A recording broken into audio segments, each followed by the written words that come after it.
নমস্কার অন্নদাতা কৃষক। বেঙ্গল পটেটো নিউজের পক্ষ থেকে আমি রামকমল চ্যাটার্জি। আজ 17ই জুলাই 2026 শুক্রবার কথা বললাম হাওড়া জেলা আলু ব্যবসায়ী সমিতির সভাপতি তরুণ কুমার ধোলের সাথে। আজকের আলুর দাম, বন্ডের দাম, আলু নিকাশি এবং সরকারি হস্তক্ষেপ ছাড়া আলুর দাম বৃদ্ধির গোপন তথ্য সম্পর্কে কি বললেন হাওড়া জেলা আলু ব্যবসায়ী সমিতির সভাপতি তরুণ কুমার ধোলে, চলুন শুনে নেই। এই চ্যানেলটি প্রথম দেখে থাকলে সাবস্ক্রাইব করুন, ফেসবুক পেজটি প্রথম দেখে থাকলে ফলো করুন, ভিডিওটি শেয়ার করুন ঝড়ের গতিতে। তরুণবাবু নমস্কার।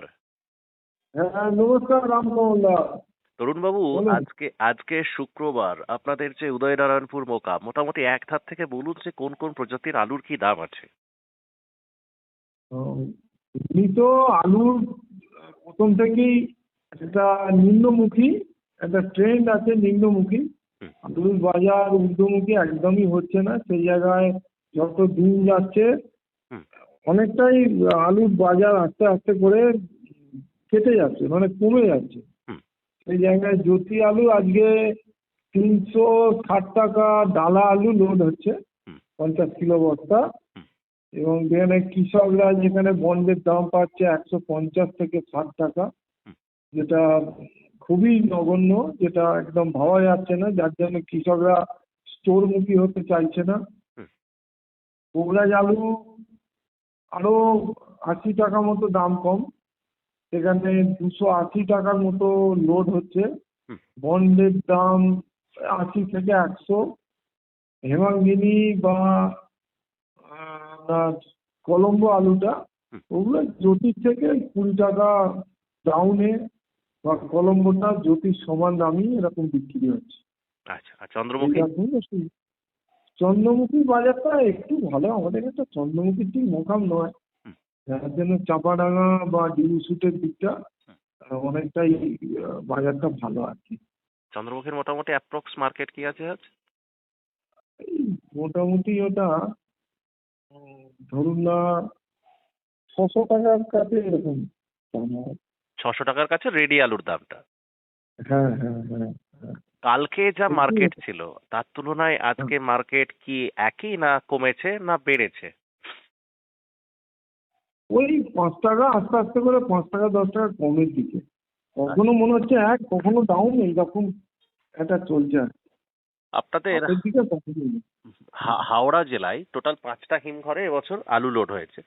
তো মোটামুটি হ্যাঁ। আনুমানিক আজ পর্যন্ত অ্যাপ্রক্স যা আলুটা লোড হয়েছে ধরুন 100%, হুম, সেই হান্ড্রেড হুম। পার্সেন্টের মোটামুটি কত পার্সেন্ট নিকাশি হয়েছে আজ অব্দি আনুমানিক? আজ অব্দি হয়তো 16 থেকে 17% হবে। নিতাতির হাল খুব খারাপ, অন্যান্য একেবারেই আহ, ভালো জায়গায় নেই। মানে অন্যান্য বছর তুলনায় বাজে পরিস্থিতি। হ্যাঁ, পরিস্থিতিও বাজে আসলে চারিদিকে। আলু অনেক থাকলে যা হয় আর কি, হুম, যে কোন মার্কেটে আলু পাঠাবে, কোন রাজ্যে পাঠাবে, সব জায়গাতেই যদি আলু উদ্বৃত্ত হয়ে বসে থাকে, হুম। সেখানে খুব ধীর গতিতে চলছে আর কি। এরকম বিষ- আলু খুব একটা টান নেই। বিষয়টা হচ্ছে তরুণবাবু, আমি আপনার কাছ থেকে একটু আমাদের দর্শকদের উদ্দেশ্যে বলার জন্য অনুরোধ করবো। দেখুন, এই মুহূর্তে সরকারের ওপর একটা প্রচুর মানুষের আস্থা বা ভরসা আছে, কিন্তু আবার এটাও ঠিক এবছর আলু চাষটা যেহেতু প্রচুর হয়েছে, সরকারি বা এতে কি করবে আমি মেনে নিচ্ছি। তো এই পরিস্থিতিতে হুম। ধরুন সরকারের হস্তক্ষেপ ছাড়া আলুর দাম বাড়ানোর কি কিছু ট্রিক্স আছে, বা আলুটা যাতে ভালো দামে নিকাশিটা হয় সেই ট্রিক্স একটা দুটো যদি আমাদের দর্শকদের উদ্দেশ্যে একটু যদি তুলে ধরেন, যেটা আমরা আগে কারো কাছ থেকে শুনিনি।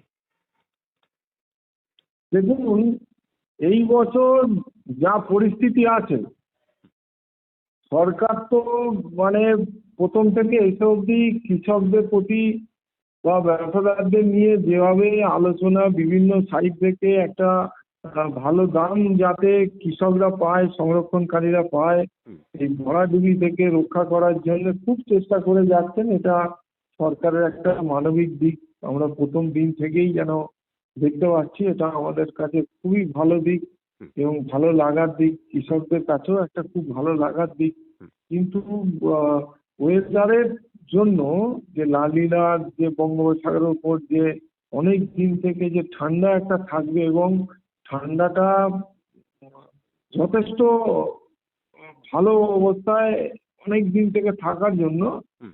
আলুতে কোনো ক্ষয়ক্ষতি না হয়ে যেভাবে আলুর ফলন হয়েছে, হুম। এই আলুকে যে কোনোভাবেই হুম। একটা লাভজনক পরিস্থিতিতে আনা হুম।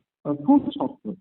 হুম। কারণ আমি যদি প্রতিদিনের একটা আলু খরচের কথা বলি, হুম। যে 16,000 মেট্রিক টনের মতো আমাদের পশ্চিমবঙ্গে যে আলু খরচ হয়, যেখানে ধরুন 3,20,000 বস্তা, হুম। আপনি এক মাসে সেখানে 96 লক্ষ বস্তার মতো খরচ একটা এক মাসে হতে পারে যদি ঠিকভাবে এই খরচটা হয়। হুম।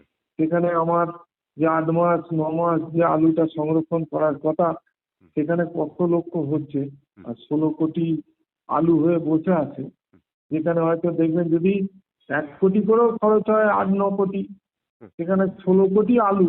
হুম। এই আলুকে কিভাবে যে কন্ট্রোল করা সম্ভব, এর উত্তর দেওয়া খুব শক্ত। তবে আগামী দিন যাতে আলু চাষটা লাভজনক হয়, হুম।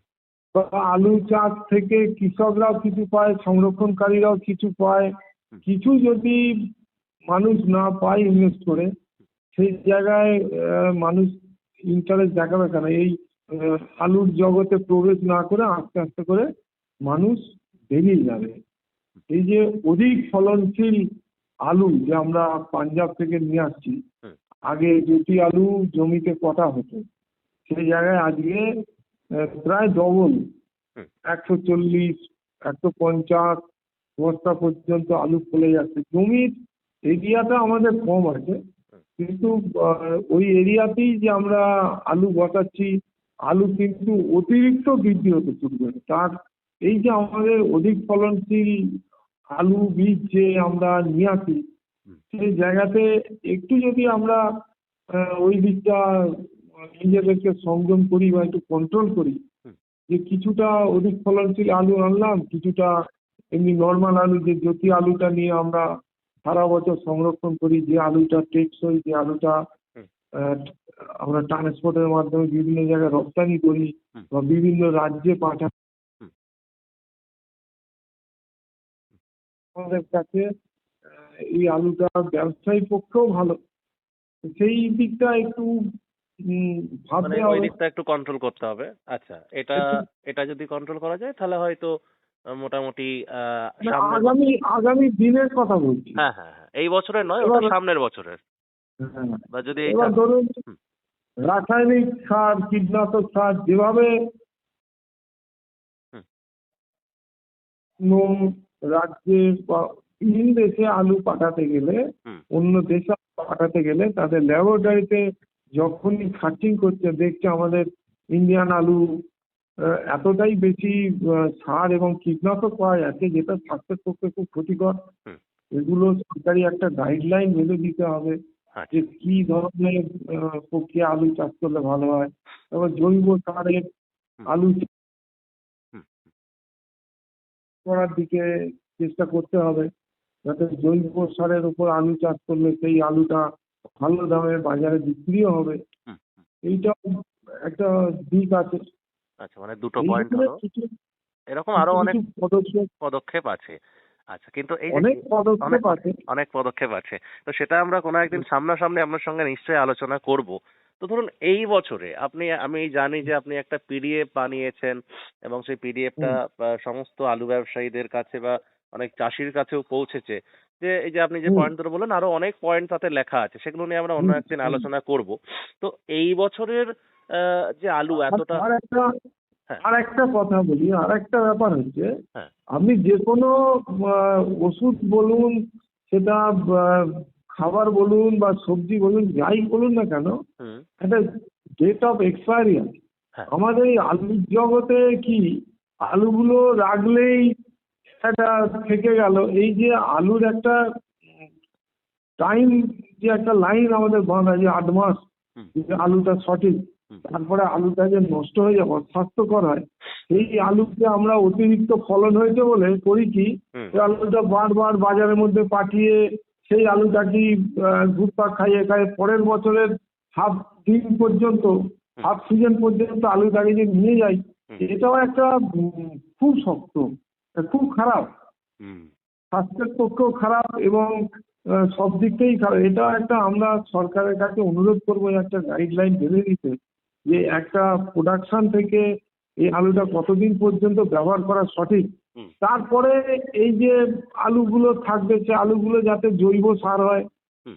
বা অন্য কোনো কাজে যাতে ব্যবহার করা যায়, হুম। সেটাও একটা দিক আছে, নষ্ট না করে। আচ্ছা। এইগুলো অনেক কিছু আছে, একটা সময় সাপেক্ষ ব্যাপার।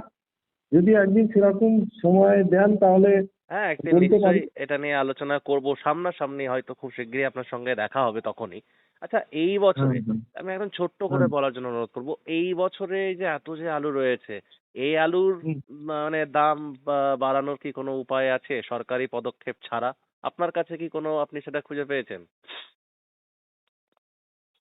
এখনো পর্যন্ত যেটা চিন্তা ভাবনা করা যাচ্ছে, একমাত্র গভর্নমেন্টের পক্ষেই সম্ভব যদি কিছুটা আলু কিনে আহ, কৃষকদেরকে রক্ষা করতে পারে, সেটা যখন সরকার মনে করে বাজারে ছাড়বে, হুম। তখন সেটা এটাও ব্যাপার যে সরকারের পক্ষ থেকে ভাবলে যে সরকার শুধু আলুটাকে নিয়েই ভাববে, হুম। আর অন্য কিছু প্রোডাক্ট নেই বা অন্য দেশের লোক নেই যে আলুর জন্য এত টাকা সরকার একটা ভর্তুকি দিয়ে একটা খয়রাতি করার মতো জায়গায় পৌঁছাবে। হুম। এটাও খুব পাওয়া খুব শক্ত।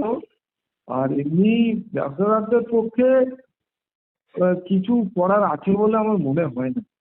এই বছর এগুলো প্রকৃতির খেয়াল, হুম। প্রকৃতি এই জায়গায় পৌঁছে দিয়েছে। আবার প্রকৃতি পারে এটাকে কন্ট্রোল করতে। হয়তো দেখা যাবে সামনের সিজনে যখন আলু বসানো হলো, হুম। তখন হয়তো এমন বৃষ্টি হলো যে বারবার ওই প্রথম যে ক্রপ, যে প্রথম যে ফসলটা যেখানে যেখানে উৎপাদন হয়, হুম। সেটার যদি ক্ষয়ক্ষতি হয়, হুম। তাহলে হয়তো এই বাজারটা কোনো রকমে একটু প্লাস হতে পারে। এছাড়া আমার মনে হয় না আমাদের ব্যবসাদারের এই বছর কারো কিছু এরকম প্রবলেম আছে। মানে এই যে ধরুন 26 সালে 1 জুলাইয়ের হিসেব অনুযায়ী প্রায় 13,75,00,000 প্যাকেট আলু হিমঘরে মজুদ রয়েছে, সেই হুম। হিসেব মানে সরকারি পদক্ষেপ ছাড়া এই আলুটার দাম বাড়ানো সম্ভব নয়, কিন্তু সামনের বছরের জন্য বা আগামী বছরগুলোর জন্য সরকারি পদক্ষেপ ছাড়া যে যে পয়েন্টগুলো আপনি বললেন সেগুলো মেনে চললে, বা আরো পয়েন্ট আছে সেগুলো মেনে চললে হুম। আলুর দাম মোটামুটি চাষিরা ভালো অবশ্যই। পেতে পারে। যে হাইব্রিড আলুর চাষ কমানো বা হাইব্রিড আলুর দিকে বেশি মানে বেশি ঝুঁকে যাওয়াটা, এটাকে কমাতে হবে, বা হ্যাঁ, সার হ্যাঁ, সার এই ব্যাপারগুলো, বা আলুটা একটা হ্যাঁ, ঠিক সময়ের মধ্যে নিকাশি হয়ে যেতে হবে, যাতে হ্যাঁ, কাঁচাটারও একটা ভালো দাম পাওয়া যায়, তাই তো? হ্যাঁ, প্রত্যেক সংরক্ষণকারীকে একটা সময়ের মধ্যে নিকাশি করার জন্য হুম। স্টোর মালিককেও একটা পদক্ষেপ নিতে হবে। হুম। যে তুমি আলু রেখে দিয়ে একেবারে সেই কবে আমার আলুর দাম বাড়বে তবে বার করবো, হুম। সেই জায়গায় আহ, অন্যান্য যারা সংরক্ষণকারী তাদেরও একটা অসুবিধে হয়, হয়তো এমন জায়গায় আলুটা আছে বাইরে, হুম। অন্য আলু বার করতে পারছে না, নিকাশি করতে পারছে না। হুম। অনেক অনেক কিছু বলবার আছে, ভাববার আছে। এবার আগামী দিনের যে ভাবনাটা, হুম। এটা দেখুন, যখন আমাদের এটা বলতে গেলে হয়তো আমাদের ভালো হচ্ছে, হুম। তখন সরকারের কাছে আমরা কিছু বলছি না আর করছি না। যখনই খারাপ হচ্ছে তখনই সরকারকে গিয়ে ধরছি, নালিশ করছি, হুম। হুম। অভিযোগের কথা বলছি। হুম। এইটা অ্যাকচুয়ালি একটা সাইড থেকে করা সম্ভব নয়।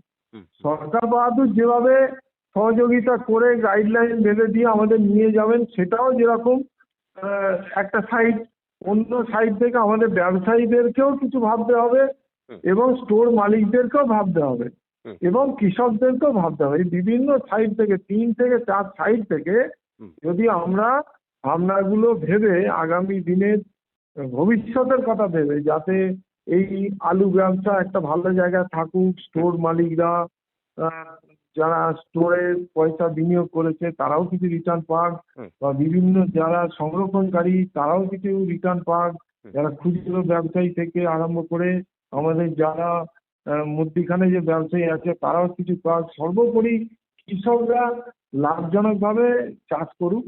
কৃষকরা এখন কিন্তু ওই এমনি চাষ করে না, একটা ব্যবসায়িক কনসেপ্টেই চাষ করে। হুম। হুম। হুম। ধরুন 1 কিলো ধান দিলে হুম। সেখান থেকে আহ, কত ধান উৎপাদন হয় হুম।